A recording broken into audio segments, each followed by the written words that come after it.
If somebody asked us what it takes to build a successful business, most of us would probably give the same answer. Funnels, marketing, sales, websites, email sequences, advertising. Look, this is what I do for a living, so I get it. And don't get me wrong, those things do matter and they absolutely have their place. But what if business is actually asking something much deeper of us? What if every difficult client, every failed launch, every uncomfortable conversation, every fear around money is simply reflecting back something that we are being invited to heal? Because maybe business isn't about helping us build a business. Maybe it's about helping us become more conscious human beings.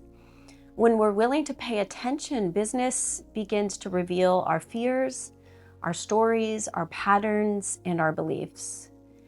And if we're willing to look honestly, it also reveals the way home. Today, I want to share ideas that have transformed the way that I think about business and life. My hope is that as we explore them together, you'll begin noticing them in your own life too. So let's begin with one thing that will absolutely change everything, and that is presence. Presence sounds simple, but if we're honest, most of us spend our lives somewhere else, somewhere other than where we actually are in this moment. We are replaying conversations from yesterday. We're worrying about tomorrow. We're fantasizing about tomorrow. We're thinking about the next client, the next launch, the next problem we have to solve. Meanwhile, this moment, the only moment we actually have, is quietly passing us by. Have you ever noticed how often we're thinking about our lives instead of actually living them?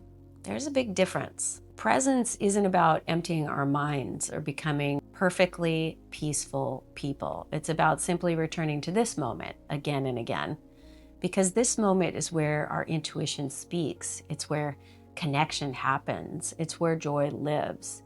The more present we become, the more we begin noticing things that maybe we've been missing all along.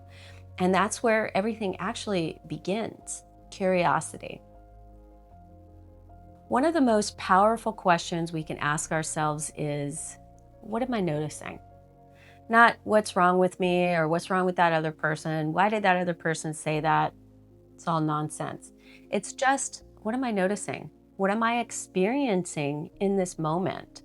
What if instead of judging ourselves or judging other people, we become curious? Why did that situation trigger me? Why did I say yes when I actually wanted to say no? Why am I exhausted after spending time with certain people? Why does one opportunity light me up and the other one fills me with resistance? It's all very interesting, isn't it? Curiosity can change everything because curiosity doesn't judge. It simply observes. And when we observe ourselves with compassion instead of criticism, we create space for real change, energetic reciprocity. One of the biggest shifts I experienced didn't actually happen in my business. It happened in my relationships. I started paying attention to something that I never really even noticed before: energetic reciprocity. To me, energetic reciprocity is when two people are genuinely curious about the other. There's an exchange. One person shares, the other person listens. Then the energy naturally flows back the other way. Both people leave feeling seen and heard and nourished and understood. But I began noticing that not every relationship felt that way. Some conversations left me feeling incredibly heavy.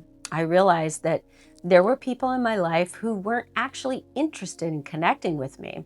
It's almost like they weren't even there. I wasn't even there when they weren't even there. They were just looking to unload onto me, emotionally dumping on me, using me as an emotional dumping ground. For years, I thought being compassionate meant always being available. I thought listening without boundaries was kindness. But then I started asking myself one simple question after every interaction: how do I feel right now? Do I feel expanded? Do I feel depleted? Do I feel energized or exhausted? And that one question changed everything for me. I stopped trying to explain away what my body already knew. I accepted that not every relationship was meant to continue, not because anybody was bad, but because the exchange wasn't reciprocal. Today, I pay attention much earlier. I'm looking for curiosity. I'm looking for presence. I'm looking for someone who genuinely wants to know me, not just be heard by me. And something really fascinating happened. As I protected my energy, I started attracting different people, healthier friendships, more aligned clients, people who were emotionally available, people who were willing to take responsibility for their own lives and their own energetic state. And yes, my business changed too, not because I learned a new marketing strategy, but because I became more intentional about who I allowed into my energetic space. The quality of my relationships improved, and so did my business. Because our businesses often become a reflection of what we're willing to tolerate. So, be present, stay curious, and make sure to practice your boundaries, because energetic reciprocity is really important if you want to have healthy, connected, intimate relationships with other people. I hope this has been helpful. And if you want to see more like this, please like and subscribe.